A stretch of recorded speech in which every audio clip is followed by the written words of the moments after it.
नमस्कार।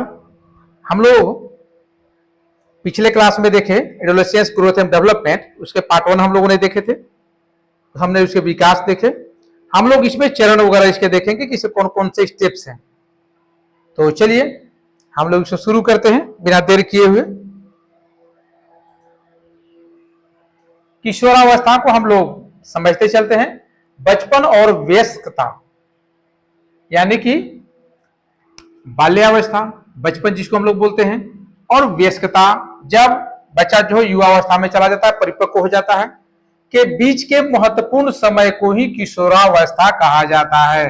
बाल्यावस्था युवावस्था के बीच की अवस्था को हम लोग किशोरावस्था कहते हैं।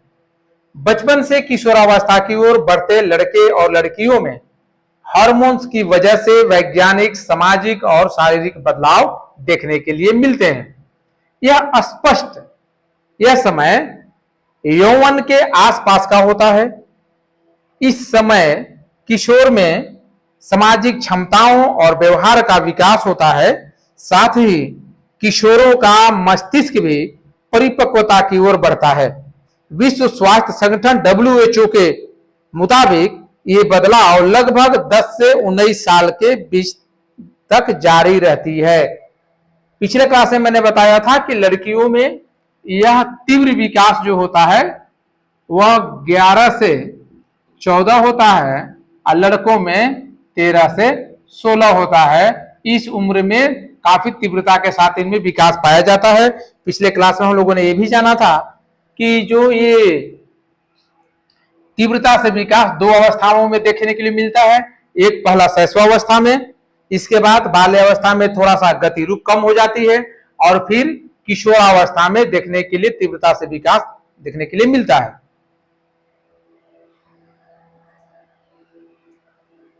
अब होता है कि जो किशोर होते हैं उनमें लगता है कि यौवन कब शुरू होता है, इसको देखते हैं। यौवन जीवन का एक ऐसा समय है जब लड़का या लड़की यौन रूप से परिपक्व होने लगते हैं, यानी कि शारीरिक बदलाव, मानसिक थिंकिंग उनमें परिवर्तन होने लगते हैं। यह ऐसी प्रक्रिया है जो लड़कियों में 10 से 14 की उम्र और लड़कों में 12 से 16 साल के बीच होती है। इन शारीरिक परिवर्तन के कारण लड़के और लड़कियों में अलग अलग तरह के प्रभाव देखे जाते हैं। हम लोग देखते हैं इसके पहला चरण, किशोरावस्था का प्रारंभिक चरण हम लोग मानते हैं 10 से 13 वर्ष। इसके बीच के जो हम लोग होता है 10 से 13 वर्ष को मानते हैं कि यह किशोरावस्था का प्रारंभिक चरण है। इस चरण के दौरान लड़के लड़कियों का विकास तेजी से होने लगता है। शरीर में कई तरह के परिवर्तन नजर आते हैं। इन परिवर्तनों में अंडर आर्म्स और जनांगों के पास बालों का बढ़ना, लड़कियों में स्तन का विकास, लड़कों में अंडकोश का बढ़ना शामिल है। माना जाता है कि यह बदलाव लड़कों की तुलना में लड़कियों में 1-2 साल पहले से शुरू होने लग जाते हैं। इस दौरान कई लड़कियों का मासिक चक्र भी, जिसको मेंस्ट्रुएशन साइकिल भी बोलते हैं, शुरू हो जाता है। वहीं ट्रांसजेंडर बच्चों के लिए यौवन की शुरुआत मुश्किल समय हो सकता है। कुछ बच्चे इस समय अपने लिंग पहचान पर भी सवाल उठा सकते हैं, क्योंकि जब वो देखते हैं कि उनमें क्या नया परिवर्तन आ रहे हैं तो उनके लिए खुद ही अपने आप में सस्पेंस होता है और ये चाहते हैं कि कोई बतावे कि क्या हो रहा है हमारे साथ।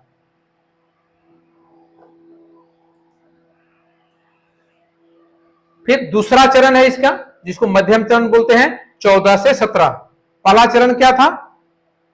11 से 13 वर्ष।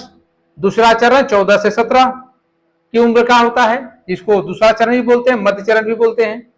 इस दौरान अधिकांश लड़कों का विकास तेजी से होने लगता है और यौवन संबंधी परिवर्तन भी जारी रहते हैं।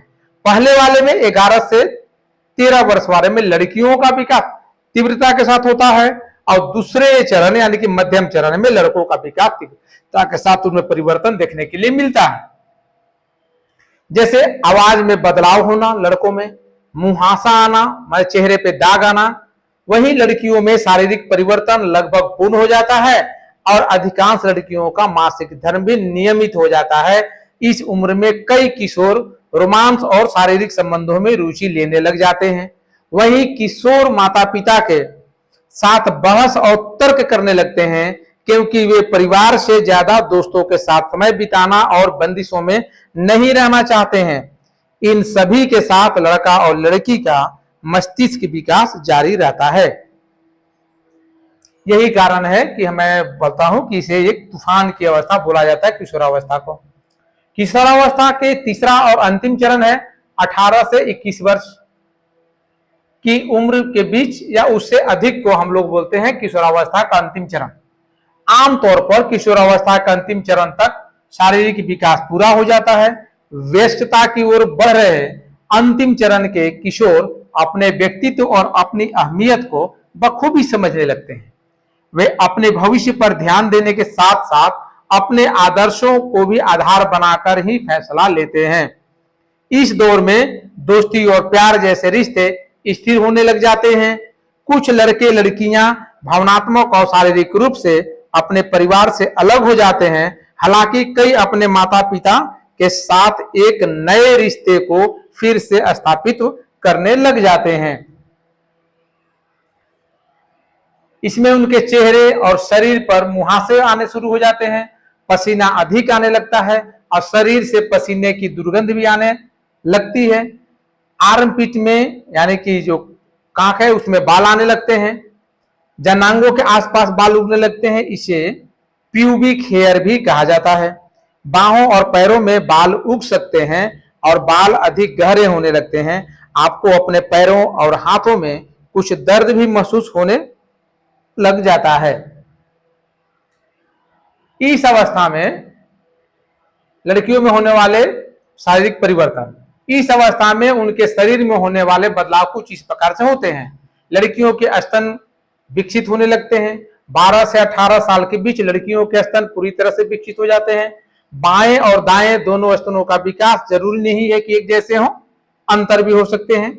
लड़कियां इस दौरान लंबी होती हैं और उनके शरीर के कुछ अंग किशोरावस्था के दौरान जैसे हाथ, सिर और चेहरा अन्य अंगों के मुकाबले तेजी से बढ़ने लग जाते हैं।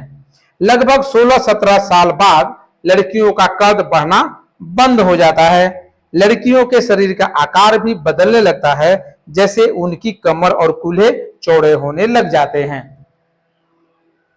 12 साल की उम्र में बगल, पैर, छाती और चेहरे के बाल भी बढ़ने शुरू हो जाते हैं। लड़कों की आवाज बदलने लग जाती है, भारी मोटी आवाज होने लग जाती है।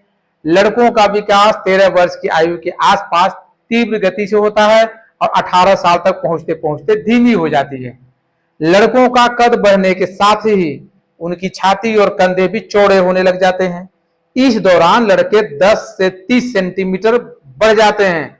लगभग 18 से 20 साल के बाद यह प्रक्रिया रुक जाती है। युवाओं में इस दौरान टेस्टोस्टेरोन यानी कि सेक्स हार्मोन जो होता है का उत्पादन अधिक होने लगता है, जो शुक्राणुओं यानी कि स्पर्म का उत्पादन करने लग जाते हैं।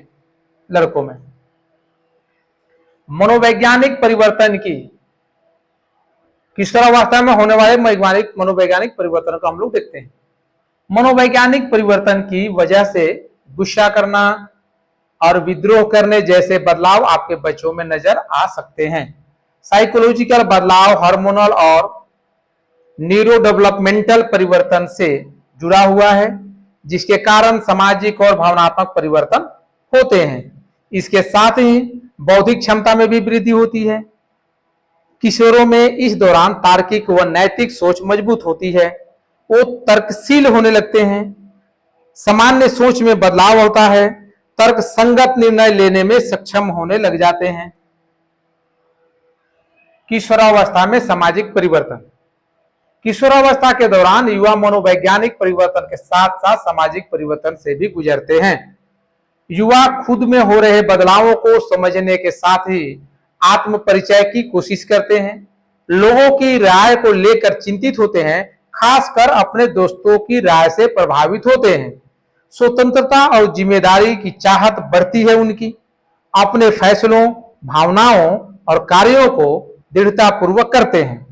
माता पिता के नियंत्रण से मुक्त होने की कोशिश करते हैं। उन्हें चाहते हैं कि हम पर माता पिता का नियंत्रण न हो। सही और गलत के बारे में अधिक सोचने लगते हैं कि यह सही है, ये गलत है, ये गलत है तो ऐसा एकदम नहीं होना चाहिए, सही है तो केवल यही होना चाहिए।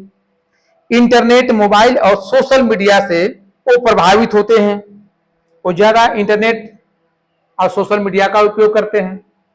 किशोरावस्था में भावनात्मक परिवर्तन, हार्मोन में होने वाले बदलावों की वजह से युवाओं को कई तरह के भावनात्मक परिवर्तन से गुजरना पड़ता है, जिसमें मूड स्विंग, प्राइवेसी की मांग, वो चाहते हैं कि हम अलग रहें, अकेले रहें, भविष्य की चिंता उनको होने लग जाती है, भावनाओं में बहने लग जाए, थोड़ा सा इमोशंस को ये कर दिया तो उसके लिए सब कुछ त्यागने के लिए तैयार हो जाते हैं। दोस्तों के साथ रिश्ते और माता पिता व स्कूल की अपेक्षाओं की वजह से तनावपूर्ण स्थिति हो जाती है। किशोरावस्था में अपने बच्चों की मदद कैसे पेरेंट्स कर सकते हैं, ये भी जरूरी है। किशोरा या शिक्षक कैसे कर सकते हैं? किशोरावस्था के दौरान बच्चों और उनके माता पिता व परिवार के रिश्तों में परिवर्तन आने लगता है, क्योंकि जो किशोर होता है वो अपने पेरेंट्स से अलग होने लगता है, अलग रहने लगता है, वह जो है चिंतित होने लगता है, बहुत सारी चीजों को सोचता है, कुछ नई चीजों क्योंकि उसमें शारीरिक परिवर्तन और मानसिक परिवर्तन हो रहे हैं, इसलिए वह उनको बताने से डरता है या डरती है। ऐसे में खास करके वो अपने दोस्तों के साथ समय बिताना ज्यादा पसंद करते हैं और परिवार के से अलग रहने लगते हैं। ऐसे में नीचे दिए गए कुछ टिप्स जो है वो पेरेंट्स को अपनाने चाहिए अपने बच्चे के मानसिक और शारीरिक विकास के लिए या उनकी स्वास्थ्य बनाए रखने के लिए। युवाओं को समझाएं कि शारीरिक परिवर्तन और कामुकता की भावना का होना इस समय सामान्य बात है। उन्हें को लगता है कि हमें ये चीजें, नई चीजें आ रही हैं, जो कामुक भावनाएं आ रही हैं या कुछ शारीरिक परिवर्तन देखने के लिए मिल रहे हैं, तो असहज हो जाते हैं। तो हमें वहां पर उनको सहज महसूस कराएं कि वो आपसे किशोरावस्था से जुड़े सवाल करने में हिचके नहीं। जो सवाल पूछना है किशोरावस्था संबंधित तो पूछ सकते हैं। किशोरावस्था में हो रहे शारीरिक बदलावों को लेकर बच्चों को चिढ़ाएं नहीं और न ही शर्मिंदगी महसूस कराएं। कोई ऐसी गतिविधि बच्चों के साथ न करें जो उन्हें शर्मिंदा करे। बस ये मान के चले कि उनकी जो गतिविधियां हैं वो सामान्य है। अपने बच्चों के साथ सकारात्मक बातचीत करते रहें, बच्चों को अकेले न छोड़ें, नकारात्मक भाव उनमें न आने दें। महत्वपूर्ण विषय जैसे रिश्तों, कामुकता, शारीरिक संबंध, इससे संबंधित सहमति और सुरक्षा के बारे में खुलकर बातचीत करें। अगर आप खुल के बातचीत नहीं करेंगे तो वो बच्चे जो है संकीर्णता की ओर जाएंगे, धीरे धीरे तनाव की ओर जाएंगे। यही समय है जब उनके साथ संबंध स्थापित करने, संभोग से होने वाले संक्रमण और गर्भावस्था के बारे में सहज तरीके से खुलकर बात की जा सकती है और करना चाहिए। इससे वो संक्रमण से बचेंगे। जैसे संक्रमण में सेक्सुअल जो डिजीज है वो सबसे खतरनाक है, एड्स। उसे इसमें क्या होता है कि बच्चे जो है मित्र के साथ मिल करके जब उसे रिलेशन में आ जाते हैं तो कभी कभी जो है असमय गर्भधारण भी हो जाता है, तो ये भी उनके लिए असहज होता है। तो इस पर खुल के बात करनी चाहिए कि कैसे क्या करना चाहिए, क्या नहीं करना चाहिए। फिर उनका सहयोग करने के साथ ही कुछ सीमाएं भी निर्धारित करें, जैसे कितना समय पढ़ाई के लिए देना है, कितना समय दोस्तों से बिताना है, कितना समय परिवार को देना है और किस तरीके से व्यवहार करना है। युवाओं की स्वतंत्रता और व्यक्तित्व का सम्मान करें, साथ ही उन्हें यह भी एहसास दिलाएं कि जरूरत पड़ने पर आप हमेशा उनके साथ हैं। कभी कभी ऐसा होता है कि जब बच्चे कुछ गलतियां कर देते हैं तो पेरेंट्स उनसे दूरी बना लेते हैं और सबसे बड़ी समस्या ये आती है कि सोसाइटी अगेंस्ट में खड़ा हो जाता है और सोसाइटी के अगेंस्ट में खड़ा होने पर पेरेंट्स जो है अपने बच्चे के दुश्मन बन जाते हैं। इसी से बचना है, आपको उनको बचाना भी है। किशोरों को अक्सर उस समय गोपनीयता की आवश्यकता होती है। ऐसे में उन्हें अलग कमरा या निजी स्थान देने की कोशिश करें, प्रयास करें कि वो जो है आपके साथ मिलजुल के रहें, लेकिन वो ऐसे भी करें कि वो मिलजुल के काम को कर सकें।